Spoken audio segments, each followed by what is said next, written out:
Excellencies, invited guests, ladies and gentlemen, a very good morning to you all. It is with great humility that I stand before you today to receive the prestigious FAO Agricola Medal.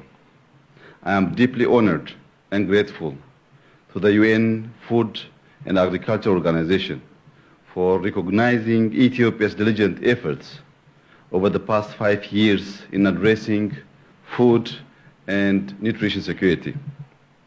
As I accept this very prestigious award, I would like to emphasize my government's commitment to not only meeting zero hunger goals, but to achieving food sovereignty and attaining national prosperity.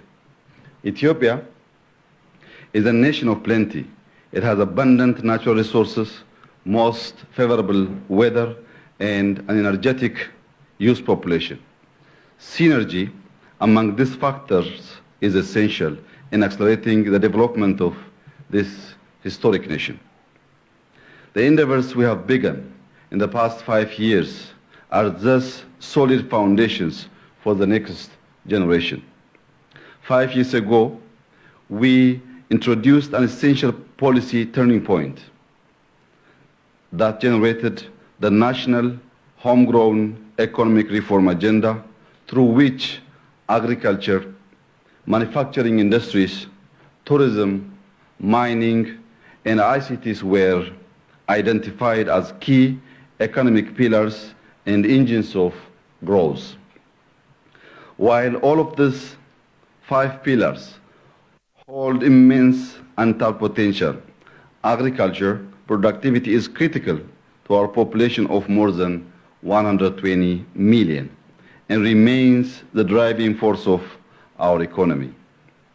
The transformation of the sector has seen our total farmed area increase by over 50%, with vast amounts of land for crop production still available for cultivation. As we continue expanding our potential in this sector, our focus on high value and industrial crops is yielding promising results as we have been planting drought-tolerant, water-efficient crops such as wheat, teff, maize, and sorghum. Wheat, and particularly off-season irrigation, has been a major focus, as for many decades we were dependent on imports.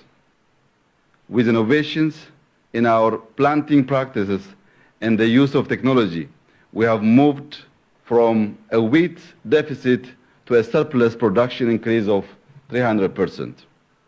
Freeing ourselves from the grips of poverty means we must catalyze our human resources towards enhanced productivity. Nurturing a productive workforce and population requires us to make critical investments in nutrition. Hence why we have been taking targeted measures in not only expanding farmed land, but also increasing dairy, meats, poultry, fish, and honey productivity.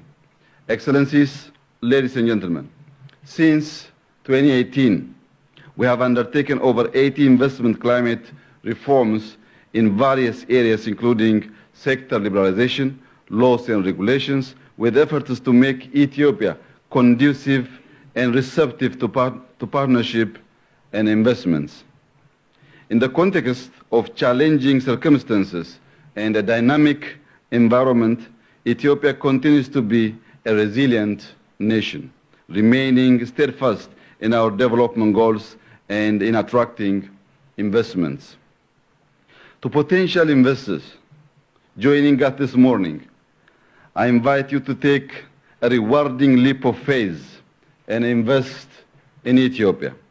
And to our development partners, I thank you for your continued cooperation and encourage you to support through innovations and future technologies that will enable us to meet the global growing demand for food. I thank you for your attention. Thank you very much.